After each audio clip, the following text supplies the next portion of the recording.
En 1989, en Virginie, les résidents d'un immeuble se réunissent pour célébrer Noël.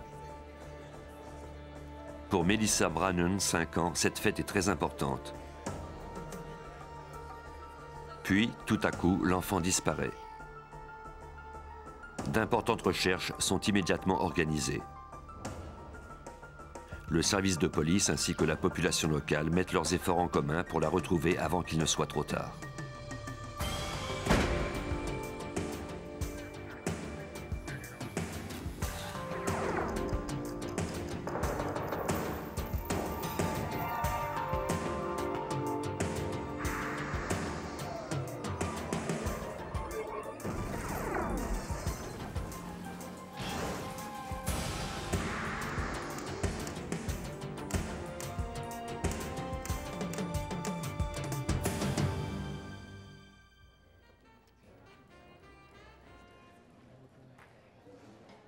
Le 3 décembre 1989, les résidents du complexe d'appartements Woodside à Lorton, en Virginie, se réunissaient lors de leur soirée du temps des fêtes.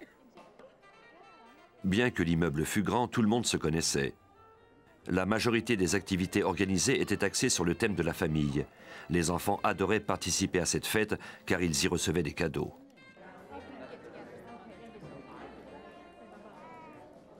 Tammy Brannon, une jeune mère divorcée, avait trouvé là un endroit privilégié pour y élever Melissa, son unique enfant. Avant de quitter la fête, Tammy discuta encore quelques instants avec une amie.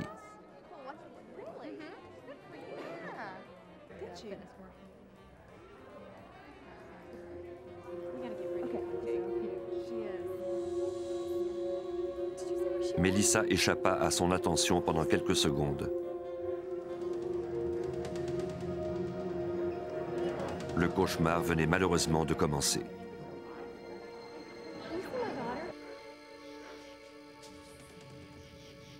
Melissa? Melissa avait disparu. On avisa immédiatement le service de police de Fairfax County.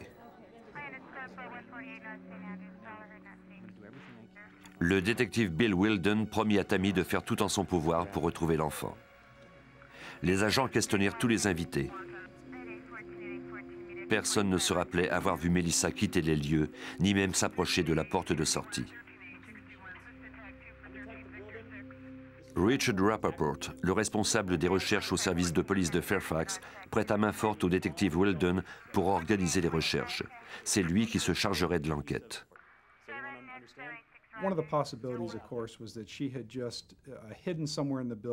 L'hypothèse la plus évidente était qu'elle s'était cachée quelque part dans l'immeuble ou qu'elle était en train de jouer avec d'autres enfants.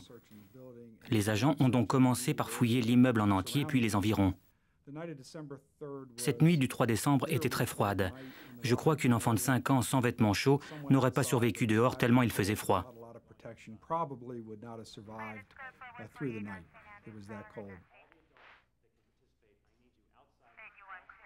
À l'aide d'agents de police et d'une dizaine de volontaires, Rappaport organisa ensuite une fouille méticuleuse du secteur.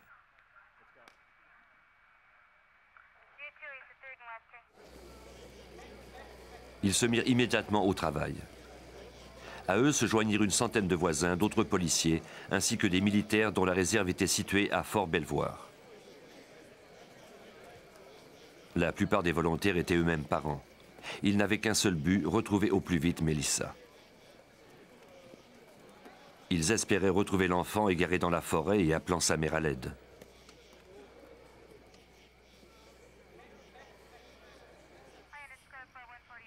Les agents interrogèrent les 200 personnes qui avaient participé à la fête, en plus des 400 autres résidents de Woodside.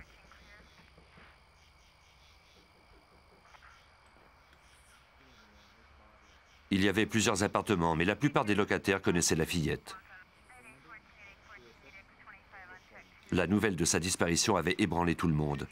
Melissa était une enfant timide. Il était peu probable qu'elle soit partie sans le dire à sa mère, et encore moins avec un inconnu. Le détective Wilden interrogea longuement Tammy. Il lui demanda si elle avait déjà eu le moindre conflit avec des voisins ou un de ses employeurs. Tammy était comptable. Elle avait de bonnes relations avec son entourage. Elle vivait dans cet immeuble depuis qu'elle avait divorcé de son mari au Texas 3 ans plus tôt. Elle avait dû s'adapter à sa nouvelle vie de mère seule, mais avait conservé de bons rapports avec son ex-mari. Les détectives remarquèrent une fenêtre ouverte dans la salle des fournaises. L'expert Jim Gogan fut appelé pour y jeter un coup d'œil. L'emplacement de la porte d'entrée obligeait les gens à sortir de l'immeuble en se frayant un chemin parmi les invités. La seule autre option était d'emprunter le couloir qui menait aux toilettes ou de sortir par la salle des fournaises. C'est précisément à cet endroit que nous avons découvert une fenêtre ouverte. Nous en avons donc déduit que c'était par là qu'on avait sorti la fillette de l'immeuble.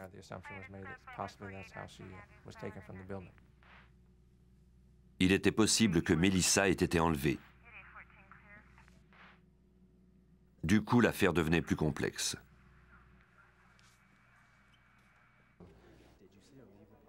Les agents poursuivirent les interrogatoires. À maintes reprises, des invités mentionnèrent que le concierge de l'immeuble avait eu un comportement étrange au cours de la soirée. Des résidentes avaient été choquées par les avances sexuelles explicites de Caleb Hughes.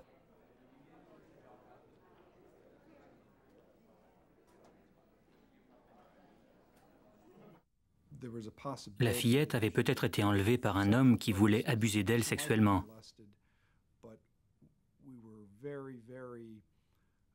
Nous espérions la retrouver avant que sa vie ne soit en danger. Les détectives recueillirent divers objets appartenant à Melissa, tels que sa robe de nuit, sa brosse à cheveux et les draps de son lit.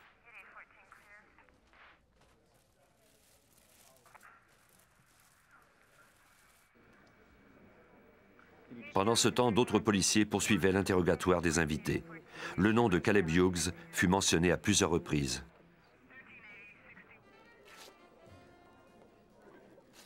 Il avait passé beaucoup de temps à jouer avec les enfants et certains parents n'avaient pas aimé le voir les toucher.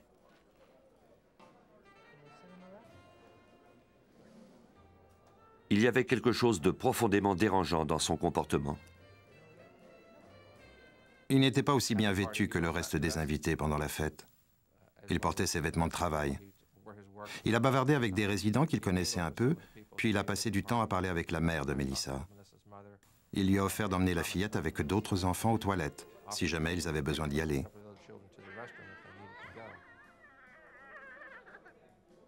Son comportement à l'égard des enfants était anormal. Les policiers essayèrent de joindre Hughes par téléphone avant de se rendre directement chez lui. Sa femme déclara qu'elle n'avait pas la moindre idée de l'endroit où il se trouvait. Il avait quitté la fête peu avant notre arrivée. Il vivait à seulement 6 kilomètres de l'immeuble. Pourtant, cela nous a pris plusieurs heures avant de pouvoir lui parler parce qu'il n'était pas encore rentré. 2 heures et demie après la disparition de Melissa, Caleb Hughes téléphona enfin à la police. Des détectives se rendirent à nouveau chez lui. Le concierge déclara qu'il avait un peu traîné avant de rentrer à la maison. Les policiers remarquèrent alors qu'il ne portait pas les vêtements décrits plus tôt par les invités.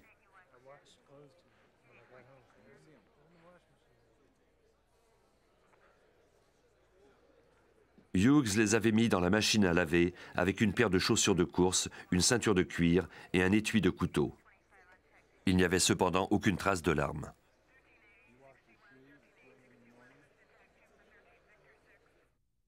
Personne ne savait ce qu'il avait fait pendant ces quelques heures. Il était rentré au beau milieu de la nuit alors que sa famille dormait. Pourquoi donc avait-il ressenti ce besoin de laver ses vêtements et en particulier ses chaussures? C'était plutôt étrange. Cela n'a fait qu'amplifier nos soupçons.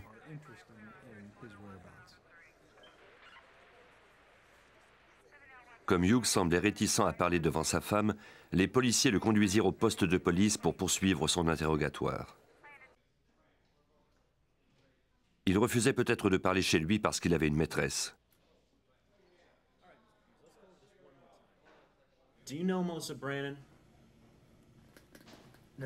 Mais à la grande surprise des détectives, Hughes n'avait pas d'alibi.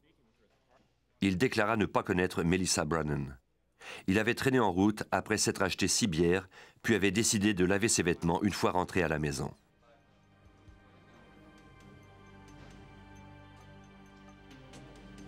Son explication était que c'était les seuls vêtements de travail qu'il possédait et qu'il devait les laver car il les portait le lendemain. Après plusieurs heures d'interrogatoire, Hughes était toujours évasif. Le détective Wilden fut forcé de lui donner congé, même s'il était convaincu que le concierge mentait.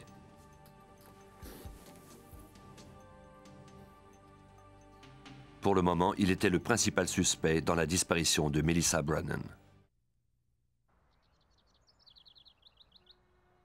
Le détective Bill Wilden avisa alors Robert Oran, l'avocat du procureur du comté de Fairfax.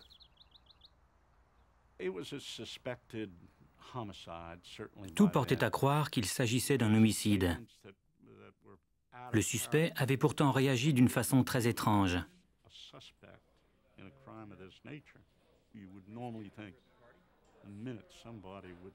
Lorsqu'on accuse un individu d'avoir enlevé un enfant de 5 ans, il a normalement une réaction de défense et réagit en protestant.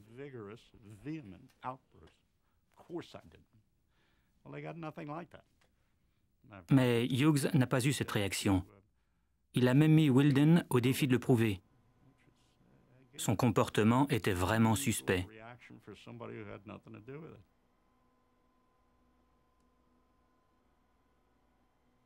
Gogan fit imprimer des centaines d'affiches avec la photo de Melissa. Quand le soleil s'est levé, les battus se sont poursuivis vers le sud et sur l'autoroute. Des soldats fouillaient les bois près du chemin de fer. Nous avons essayé d'imaginer des lieux où elle pouvait se trouver.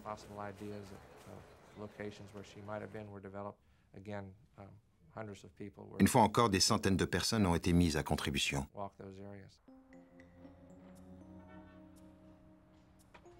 La voiture que Hughes avait utilisée le soir de la disparition de Melissa appartenait à sa femme. Cette dernière donna l'autorisation aux policiers de la fouiller. Les experts se mirent à la recherche d'empreintes digitales, de sang, fibres, cheveux, de tout indice qui leur permettrait de vérifier si Melissa s'y était trouvée. Les analyses révélèrent que toutes les empreintes digitales provenaient de membres de la famille Hughes. Par la suite, on préleva des cheveux et des fibres à l'intérieur du véhicule. D'habitude, ce type de micro-indice est recueilli à l'aide d'un aspirateur spécial. Malheureusement, il y avait trop de rebuts de toutes sortes pour procéder de cette façon. Lorsque je me suis approché de la voiture et que j'ai regardé à l'intérieur, j'ai eu un mouvement de recul. Les Hughes avaient 2 gros chiens qu'ils transportaient souvent dans leur voiture. Il y avait beaucoup de débris et de saleté. C'était sans dessus-dessous. J'ai secoué la tête en me disant que nous n'étions pas au bout de nos peines. J'ai utilisé du ruban adhésif plutôt que l'aspirateur, en espérant recueillir ce qui se trouvait uniquement à la surface. C'était plutôt rare que nous procédions ainsi. En fait, c'était la première fois depuis que je travaillais au service de police de Fairfax. Maintenant, c'est une procédure que nous utilisons fréquemment.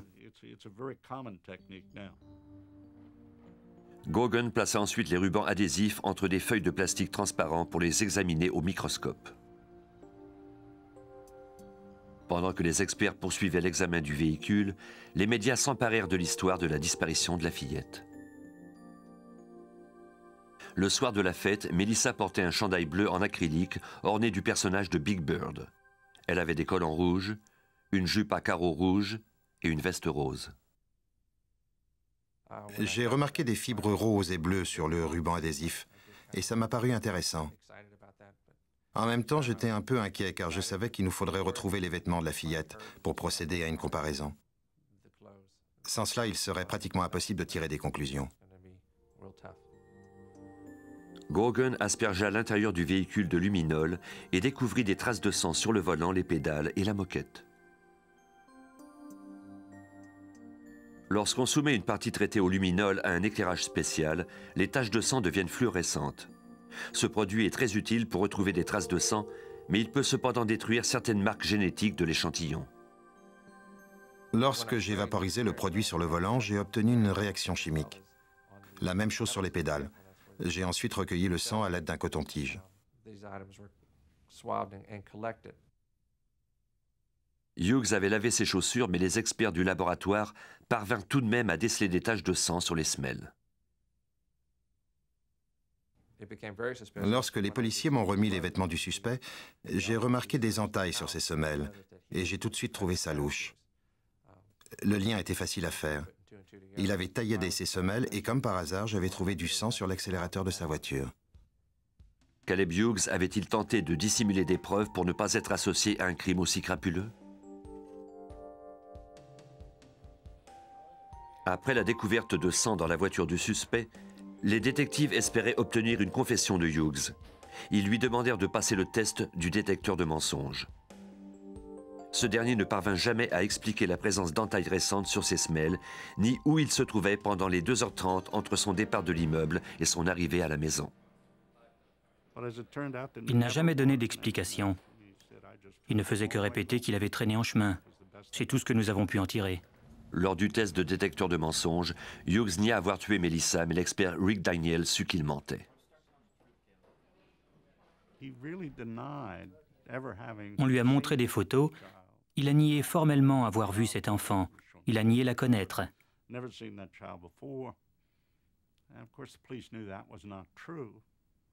Les policiers savaient qu'il mentait, puisqu'il s'était assis à la même table qu'elle. Daniel était convaincu qu'il cachait quelque chose, qu'il mentait et qu'il essayait de le berner. Malheureusement, en Virginie, ce test n'est pas considéré comme une preuve. On ne peut pas le présenter en cours.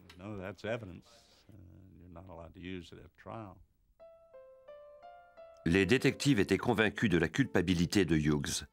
De son côté, Tammy Brannan s'accrochait à la moindre parcelle d'espoir. Les cadeaux de Noël de la petite Melissa l'attendaient encore au pied du sapin. Le bulletin de 19h a obtenu la confirmation que la police dispose d'un suspect principal dans l'enquête entourant la disparition de Melissa Brannan, 5 ans. Les recherches se poursuivent. Une récompense de 10 000 $ est offerte pour toute information à propos de Melissa.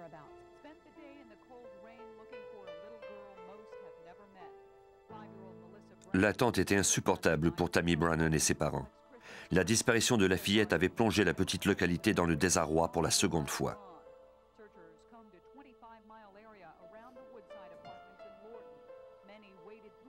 5 mois plus tôt, Rosie Gordon, 10 ans, était partie faire du vélo lorsqu'elle avait été enlevée, violée et tuée. On n'avait jamais retrouvé son meurtrier.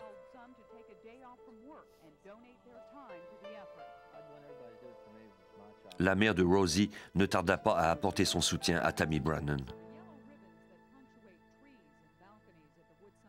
La nouvelle de la disparition de Melissa se propagea rapidement.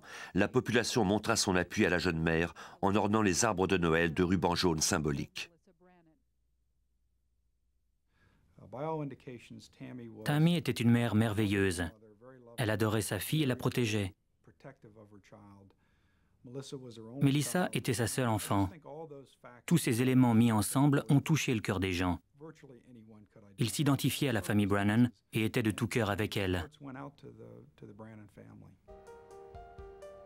Des centaines de personnes proposèrent leurs services pour poser des affiches et aider les autorités locales à poursuivre les recherches. On fit également appel à un nouvel expert. John Goad est conseiller en recherche et sauvetage pour le Centre national de disparition et d'exploitation des enfants. Nous avons accès à toutes les données entourant la disparition d'un individu. Nous apportons notre aide aux familles et aux services de police. Nous sommes un peu le pont entre les deux. Nous travaillons sur le plus grand nombre de cas possibles. Après avoir été mis au courant des détails de l'affaire, Goad et son collègue se rendirent directement à l'immeuble en question. À l'extérieur, ils remarquèrent les traces de pas d'un homme adulte. Elle débutait près de la fenêtre de la salle des fournaises et menait à une clôture dont la partie supérieure était endommagée depuis peu. Nous avons aussi remarqué des empreintes de pas de l'autre côté de la clôture qui menaient à un stationnement derrière l'immeuble. Il s'agissait du stationnement d'un restaurant abandonné ou de quelque chose comme ça.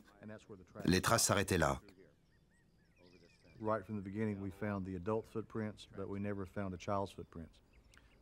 Il n'y avait cependant aucune empreinte d'enfant. S'il s'agissait du ravisseur, et nous avions de bonnes raisons de le croire, cela signifiait que la petite Melissa avait été transportée de la fenêtre jusqu'à son véhicule. Mais où Hughes avait-il pu la conduire? Les détectives eurent un coup de chance en interrogeant la femme du suspect. Elle le soupçonnait de traîner après le travail et lui avait interdit de le faire. Elle préférait qu'il rentre directement à la maison. À l'insu de son mari, elle avait noté le kilométrage de la voiture. Le lendemain, lorsqu'elle a vérifié le compteur, elle a constaté qu'il avait fait 20 km de plus que d'habitude. Cela nous donnait une bonne indication de la distance qu'il avait parcourue la nuit du 3 décembre. Nous avons noté l'emplacement de l'immeuble du sud de Fairfax County où la disparition avait eu lieu et celui de la résidence de Hughes dans la partie nord de Prince William County. Puis, nous avons utilisé une ficelle équivalent à 20 km linéaires à l'échelle de la carte. Nous avons attaché ensemble les deux extrémités de la corde et les avons fixées aux épingles. Avec un crayon, nous avons délimité un espace de sorte que n'importe quel point à l'extérieur de la corde se trouvait être à la limite du territoire où on a effectué des recherches le 8 décembre.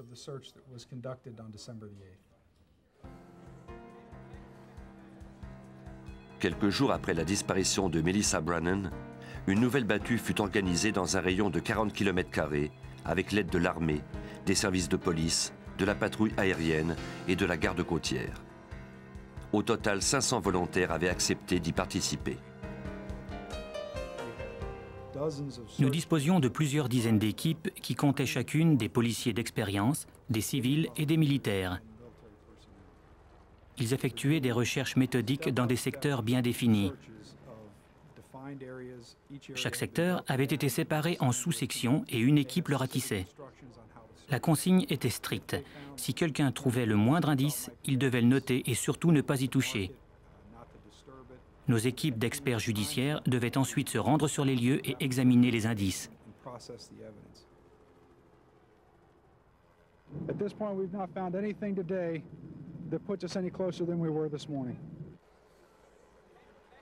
La déception pouvait se lire sur le visage des volontaires. Certains soirs, je rentrais à la maison et ma femme et mes enfants avaient entendu parler du cas au journal télévisé. Mes enfants me demandaient « Papa, est-ce qu'ils vont retrouver la petite fille? Quand allez-vous la retrouver ?» Je suis convaincu que tous nos agents de police avaient la même conversation avec leur famille.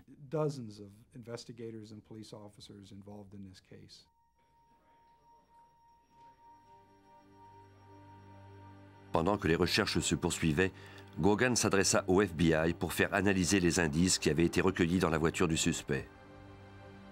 Comme le corps de la fillette n'avait pas été retrouvé, seuls les experts du FBI possédaient les ressources et l'expertise requises pour établir un lien entre les cheveux, les fibres, le sang recueilli et la victime.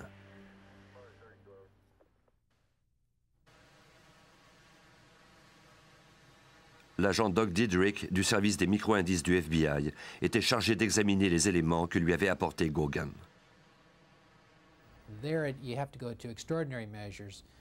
Il faut des moyens extraordinaires pour recréer l'environnement de la victime, par exemple à partir de ses cheveux ou des vêtements qu'elle portait lors de sa disparition.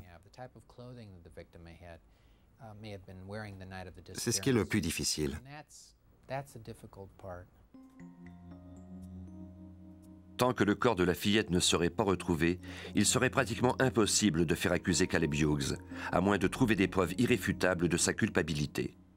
Diedrich et ses collègues du laboratoire furent étonnés de voir la quantité de micro-indices prélevés dans la voiture du suspect. Les experts du service de police de Fairfax avaient identifié près de 70 sortes de fibres différentes.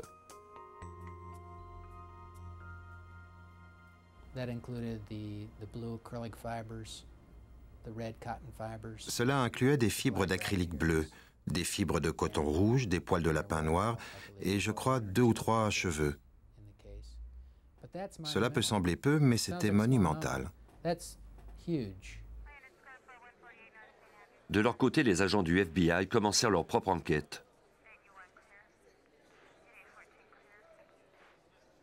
Lorsque Caleb Hughes fut déclaré comme étant le seul et principal suspect, les médias s'emparèrent de l'affaire. Hughes n'a pas encore été accusé, mais il fait l'objet d'une surveillance continuelle du FBI. Les agents fédéraux, qui travaillent de concert avec la police de Fairfax, ont perquisitionné la résidence louée par le concierge. Ils ont découvert plusieurs objets qui ont été envoyés au laboratoire du FBI afin de voir s'ils ont un lien avec la victime. Les agents fédéraux ont refusé de faire des commentaires. Grâce à l'entrée en scène du FBI, l'autorité du grand jury prévalait sur celle de la police locale. Par conséquent, Hughes dut se soumettre à des analyses de sang et à d'autres tests judiciaires. Sans le grand jury, la police de Fairfax n'aurait jamais disposé d'autant de pouvoir. Lors d'entrevues télévisées, Hughes se plaignait du fait que sa vie avait été ruinée par cette intrusion. Les détails d'un passé difficile commencèrent à émerger. Hughes avait été élevé dans un milieu dysfonctionnel où l'on maltraitait les enfants. Il avait des antécédents de délinquance juvénile et consommait de la drogue et de l'alcool depuis plusieurs années. De plus, il avait une attirance envers les enfants. En tant qu'adulte, il avait été accusé de vol simple et de vol de voiture.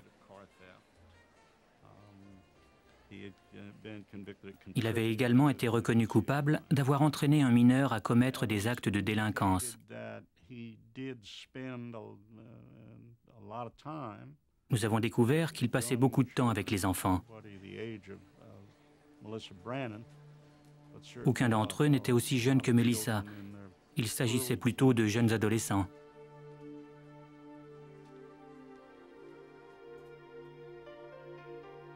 Au laboratoire, les analystes du FBI examinèrent les taches sur les semelles de Hughes. Le luminol avait endommagé les échantillons qui provenaient de la voiture du suspect. Il fallait espérer que ces minuscules traces sur les semelles contenaient suffisamment de protéines humaines pour prouver l'implication du concierge dans la disparition de Melissa. Les échantillons furent soumis à des analyses sérologiques et génétiques. 15 jours après l'enlèvement de Melissa, on organisa un rassemblement au complexe d'appartements. La disparition de la fillette avait profondément affecté la population de Fairfax. Pendant cette période des fêtes de 1989, tous les soirs, au journal télévisé, on diffusait les images filmées par le grand-père de Melissa Brannon. Comme la plupart des gens de la région de Washington et de Fairfax, nous avions tous fini par avoir l'impression de connaître cette jolie petite fille. Peu de temps après le jour de l'an, un juge d'un comté voisin reçut une lettre de l'agent de probation de Hughes. Il l'informait que ce dernier avait violé les conditions de sa remise en liberté relativement à une inculpation de vol de voiture 2 ans plus tôt. Le 24 janvier, le juge révoqua l'approbation de Hughes et ce dernier fut enfin mis derrière les barreaux. Il ne pourrait être remis en liberté qu'en novembre, ce qui donnerait amplement le temps au procureur de Fairfax de préparer l'accusation. Hughes n'avait pas pu être arrêté plus tôt à cause du manque de preuves. Maintenant, les experts du FBI pourraient procéder à toutes les analyses requises. Les chances de retrouver le corps de Melissa subsistaient toujours, mais sans lui, les preuves devraient être fabriquées dans le laboratoire judiciaire du FBI. L'expert Doug Diedrich avait d'ailleurs déjà trouvé une piste importante. Je me suis rappelé avoir identifié des poils noirs d'animaux dans les débris qui provenaient des sièges avant de la voiture. En examinant la robe de nuit de la fillette, j'ai remarqué ces mêmes poils entremêlés au tissage. Et j'ai tout de suite fait un lien dans ma tête. J'ai installé ces poils sur des lamelles et je les ai comparés. C'étaient des poils de lapin teints et ils étaient identiques. De plus, ces poils présentaient exactement la même ondulation. L'agent Diedrich appela aussitôt le procureur pour savoir si Tammy Brannon possédait un manteau de fourrure. Non seulement la jeune femme en possédait-elle un, mais elle le portait lors de la soirée des fêtes. Sa mère le lui avait rapporté d'Allemagne. Le manteau était d'une couleur bleu-noir peu commune. Melissa avait été en contact avec le vêtement à la maison et pendant la fête. Diedrich avait enfin trouvé un lien crucial entre la fillette et la voiture de Caleb Hughes.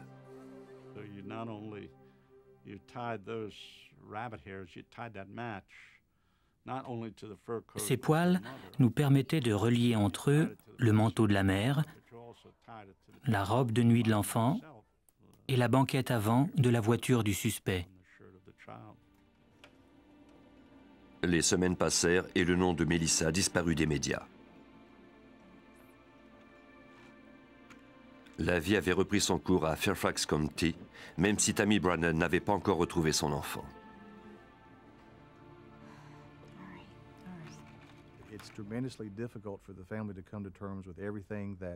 Pour la famille, il est très difficile de faire face aux événements, de faire son deuil.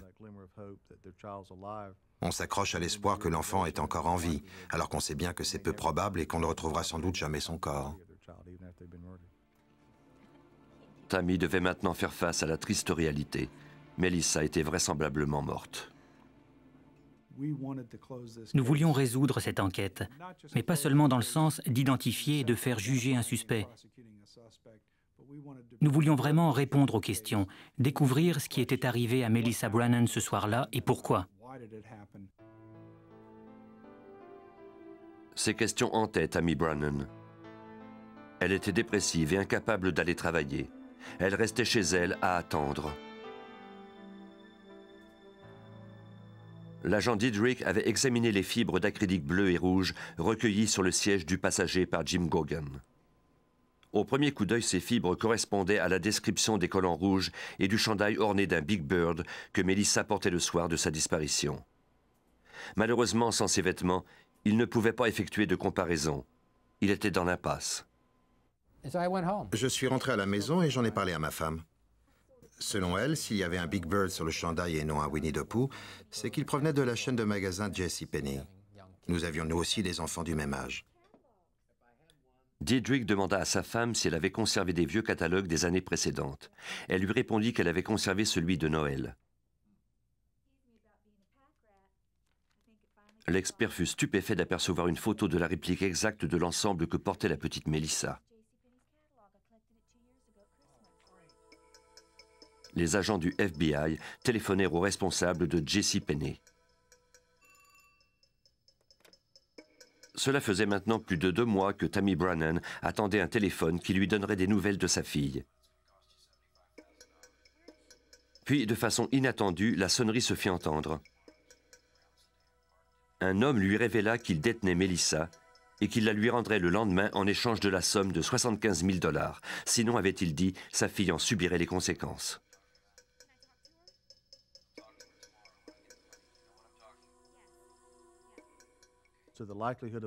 Selon les statistiques, un enfant enlevé par un étranger est généralement mort dans les 3 heures qui suivent.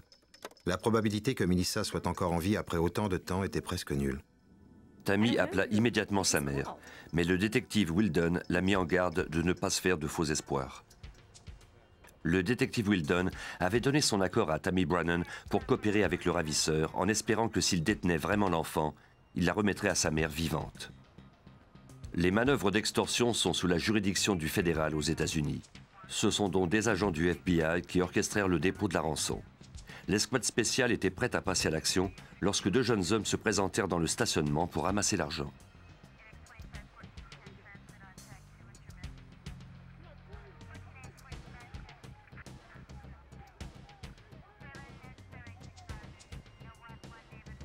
Ils furent arrêtés sur le champ.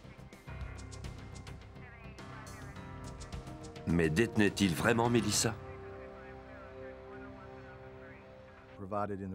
L'information fournie lors de l'appel téléphonique était si vague et générale qu'elle pouvait aussi bien provenir d'un bulletin télévisé que d'un journal. En général, lorsqu'un ravisseur demande une rançon, il détient des informations très précises qu'il est le seul à connaître, ou tout au plus qu'il partage avec certains enquêteurs seulement.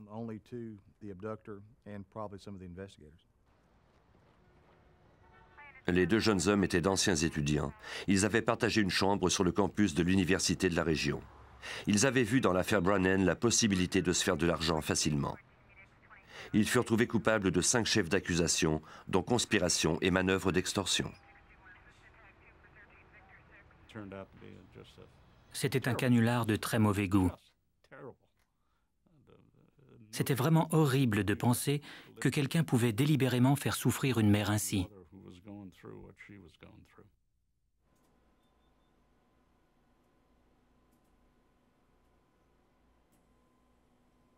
Il y avait une énorme quantité de poils de chien et de cheveux dans les échantillons recueillis par l'expert Jim Gogan de la police de Fairfax.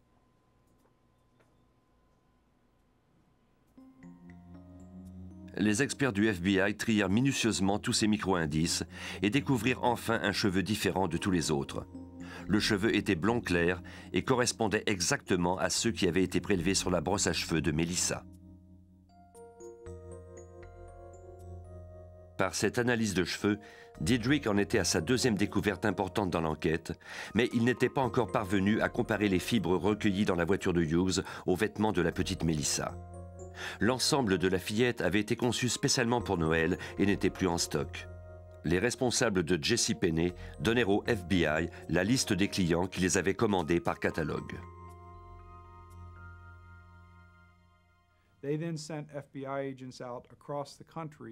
Des agents du FBI se sont ensuite dispersés aux États-Unis pour repérer des gens qui possédaient encore cet ensemble avec le dessin de Big Bird acheté par le biais du catalogue de JCPenney. Finalement, ils ont trouvé une famille. Avec ces vêtements en main, les experts pourraient sans aucun doute constituer une preuve solide. Les agents du FBI demandèrent à la famille de faire parvenir les vêtements au laboratoire judiciaire de Washington. On préleva des fibres rouges de la jupe de coton et des fibres bleues du chandail en acrylique. Une analyse complète permit de conclure que les fibres étaient identiques à celles qui avaient été recueillies dans la voiture de Hughes. Et il y avait également d'autres fibres, comme ces fils jaunes qui provenaient du motif de la jupe. Tout était parfaitement identique. Je disposais de la preuve qu'un enlèvement s'était produit. Tout corroborait le fait que la victime s'était trouvée sur le siège du passager de la voiture du suspect.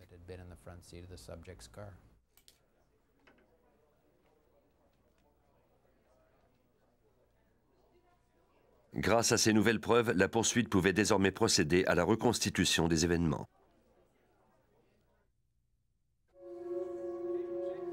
Lors de la fête, Hughes avait tenté de séduire quelques femmes, mais elle l'avait rejetées les unes après les autres. Il s'était alors tourné vers un substitut. Enivré par la colère autant que par l'alcool, un désir pervers avait transformé Caleb Hughes en un prédateur. Il avait observé les enfants n'attendant que le moment propice.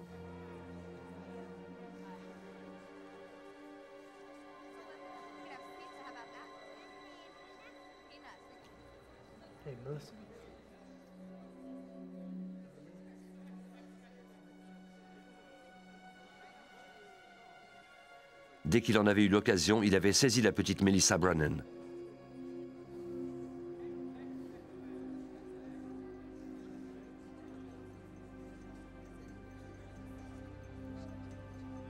Caleb Hughes avait alors franchi la limite de l'acceptable.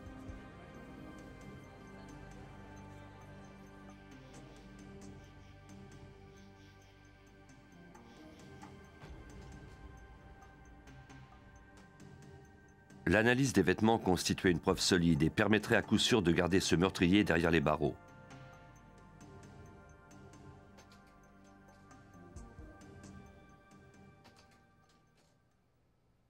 Mais d'abord, Dietrich devait convaincre le jury de l'importance de sa découverte et de l'improbabilité d'une erreur.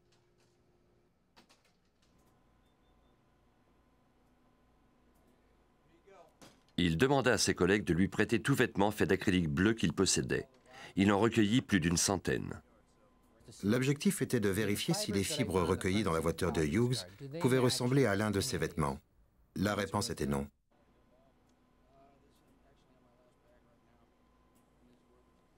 À partir des vêtements, Dietrich avait prélevé 126 sortes de fibres différentes.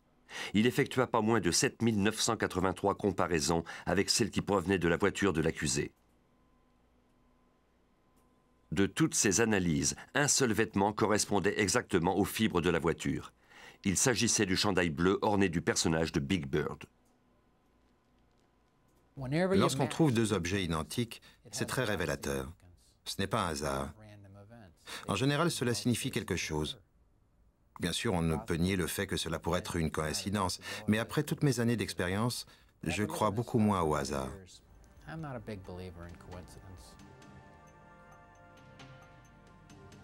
3 semaines avant le procès, les détectives terminaient leur enquête lorsqu'un événement inattendu se produisit.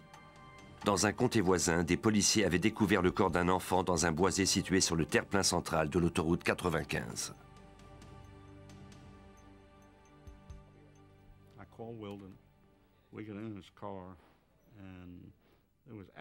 J'ai appelé Wilden.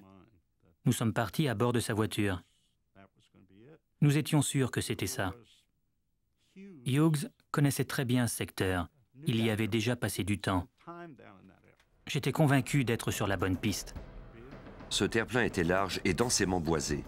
Cela aurait été probablement très facile pour Hughes de garer sa voiture sur le côté de l'autoroute et de cacher le corps dans cette végétation très dense. Les chances de trouver quelque chose ensuite étaient minces. Les policiers croyaient avoir découvert le corps de Melissa près de l'autoroute 95. Si c'était le cas, l'avocat du procureur, Robert Oran, pourrait faire inculper Hughes de meurtre au premier degré. Malheureusement, il s'agissait de faux espoirs.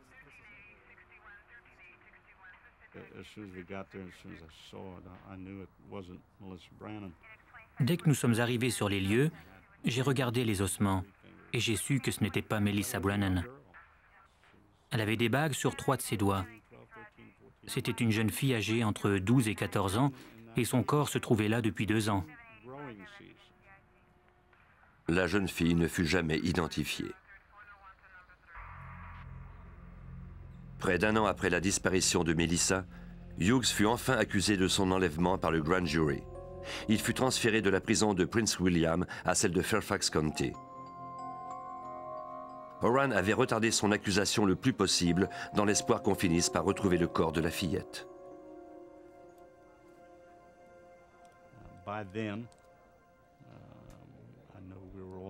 Après tout ce temps, nous étions convaincus que l'enfant avait été tué. En Virginie, nous avons le pouvoir de prouver qu'il y a eu meurtre en l'absence du corps. Mais pour ce faire, nous devons d'abord prouver à quel endroit il s'est produit, ce que nous ne pouvions pas faire dans ce cas-ci. Nous n'avons donc pas pu faire accuser Hughes de meurtre.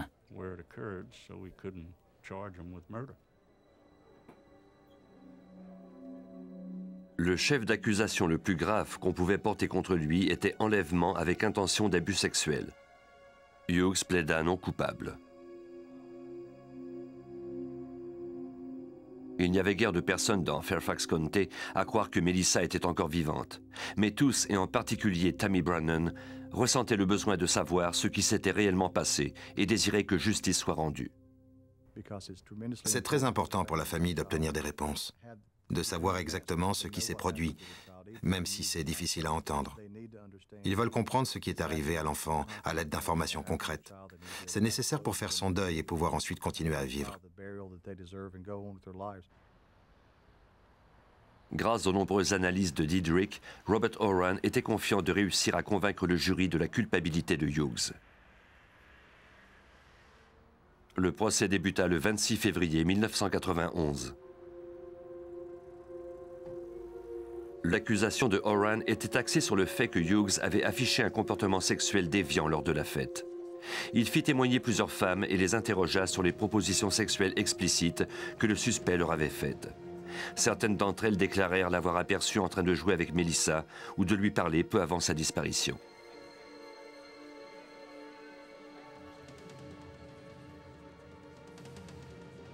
Le fait qu'il ait tenté de cacher des preuves en lavant ses vêtements, sa ceinture de cuir et ses chaussures était également suspect.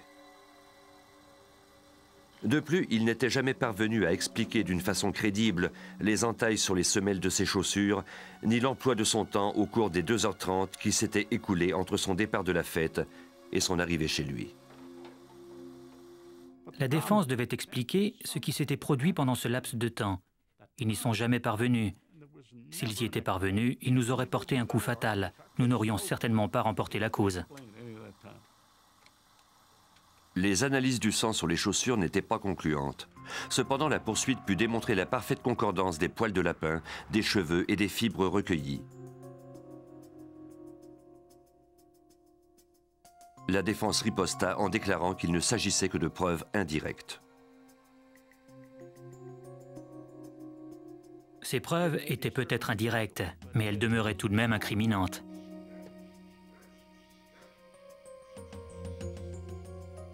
Afin d'obtenir la peine maximale, Oran espérait convaincre le jury que Hughes avait enlevé la petite Melissa dans le but de la violer une fois dans sa voiture. La seule façon d'expliquer le fait que nous ayons retrouvé les fibres de ses vêtements sur le siège avant était que son manteau lui avait été enlevé dans la voiture.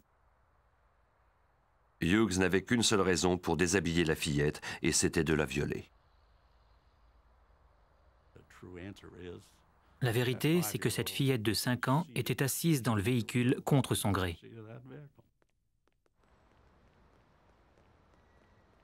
Le procès de Caleb Hughes dura 8 jours. Après 9 heures de délibération, le jury le trouva coupable de l'enlèvement de Melissa Brannan avec l'intention de la violer. Il fut condamné à 50 ans de prison. Pour la famille, c'est une affaire qui n'a pas de fin.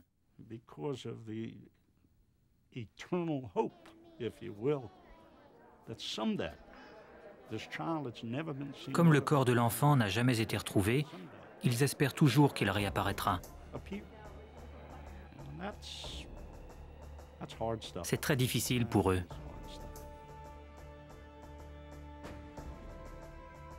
Caleb Hughes purge actuellement sa peine d'emprisonnement. Le corps de Melissa Brannan n'a jamais été retrouvé. Depuis, Tammy Brannan a déménagé, mais elle a conservé le même numéro de téléphone car sa fille le connaissait par cœur.